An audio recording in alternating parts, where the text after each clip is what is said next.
In January of 2000, Julian Lewis lost his wife and mother of his 3 grown children, 2 sons and a daughter, to an extended illness.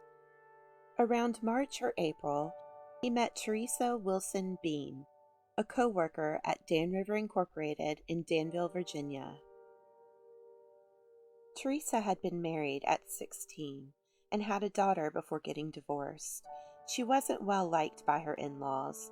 They questioned her intellectual capabilities, to put it nicely. Julian was Teresa's supervisor at work. The relationship moved quickly, and in June, Teresa moved in with Julian. They married soon after. Julian's oldest son, Jason Clifton Lewis, tragically was killed in a car accident in December 2001, leaving his father the beneficiary of his $200,000 life insurance policy. Julian was able to purchase a mobile home and 5 acres of land in rural Pittsylvania County, Virginia. His other son, CJ, was ordered to report for active duty as an Army reservist for the National Guard in August of 2002. Before leaving, he named Julian beneficiary of his newly acquired $250,000 life insurance policy. He made Teresa his secondary beneficiary. Teresa met Matthew Schallenberger and 19-year-old Rodney Lamont Fuller at a Walmart in the fall of 2002. She started an affair with 21-year-old Matthew, 11 years her junior, but was reported to have also had relations with Rodney. During their affair, Teresa and Matthew started discussing the possibility of murdering Julian for his life insurance payout that would go to her in the event of his death. Rodney Fuller was soon included in hatching this devious plan. The money would be shared between the trio. The initial plan was to encounter Julian along the roadside, rob and kill him to make it seem random. Matthew Schallenberger acquired 2 shotguns with the $1,200 Teresa had withdrawn from the bank on October 23, 2002. The plan failed, however. There were too many cars around Julian as he drove home that day.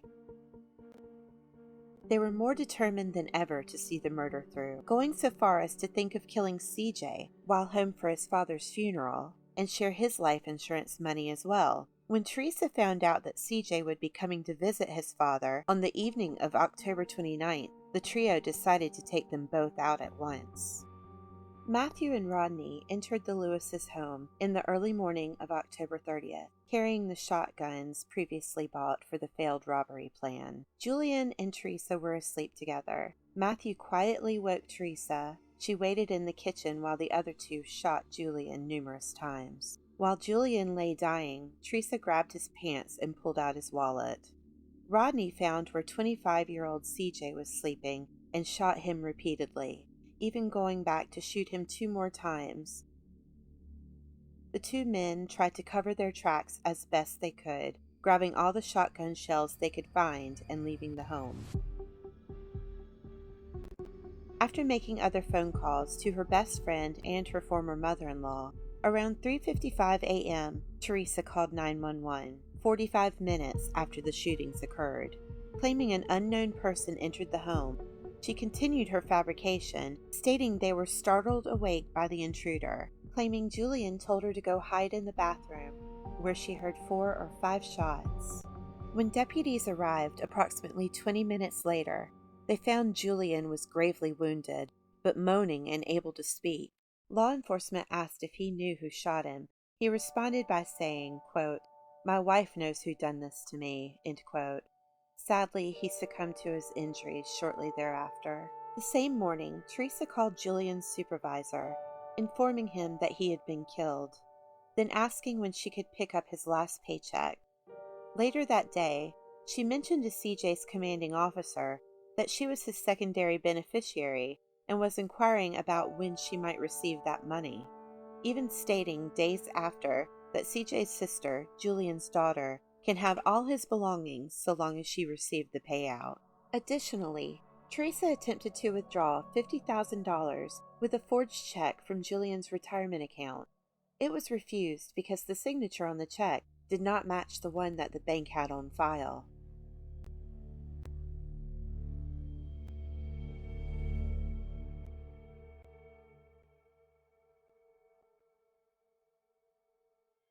Teresa partially confessed on November 7, 2002, knowing that she was suspected to be involved. She told investigators of her and Schallenberger's plan to kill Julian and CJ for the insurance money. The next day, however, she admitted Rodney Fuller's involvement, also adding that her 16-year-old daughter took part in the planning as well.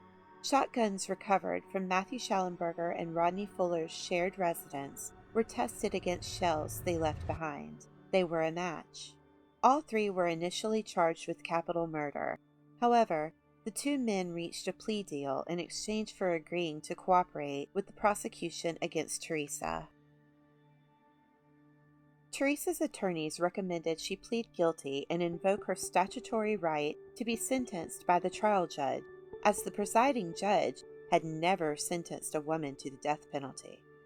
A competency test was performed on Teresa Lewis prior to her plea hearing. Her IQ test results showed she was considered in the borderline range of intellectual functioning. She was, however, found competent to proceed. Matthew and Rodney both pled guilty to conspiracy to commit murder and were sentenced to life without the possibility of parole. Teresa was found guilty of capital murder and sentenced to death row at Fluvanna Correctional Center for Women in Troy, Virginia. In 2006, 25-year-old Schallenberger killed himself while in prison. He had written a letter to a fellow inmate in 2003 revealing he had manipulated Teresa into committing the crimes, as she was so gullible. After his death, the letter was unable to be used in her defense, however.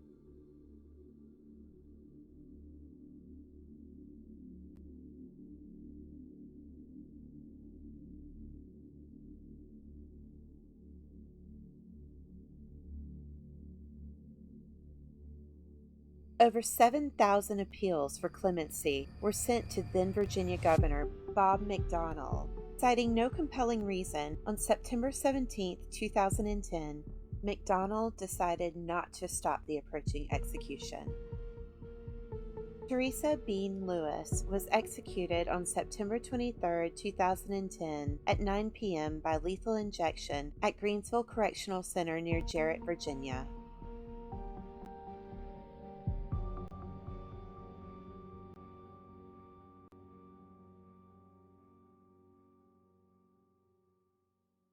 So sorry, deeply from my heart. And if I could take it back, I would in a minute.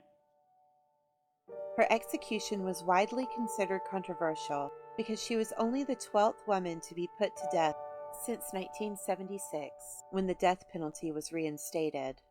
She was also the first woman to be executed in the state of Virginia by lethal injection.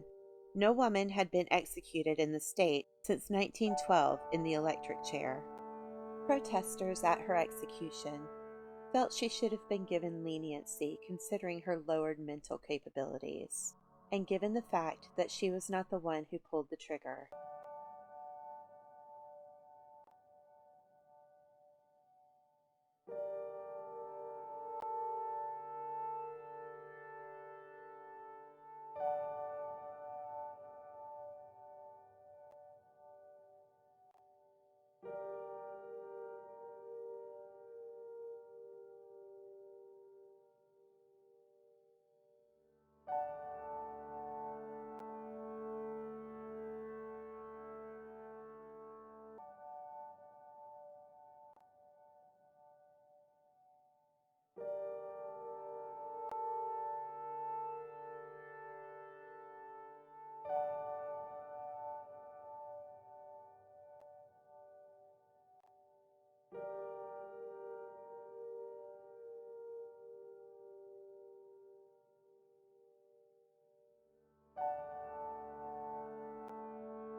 Thank you for watching Justice Calls.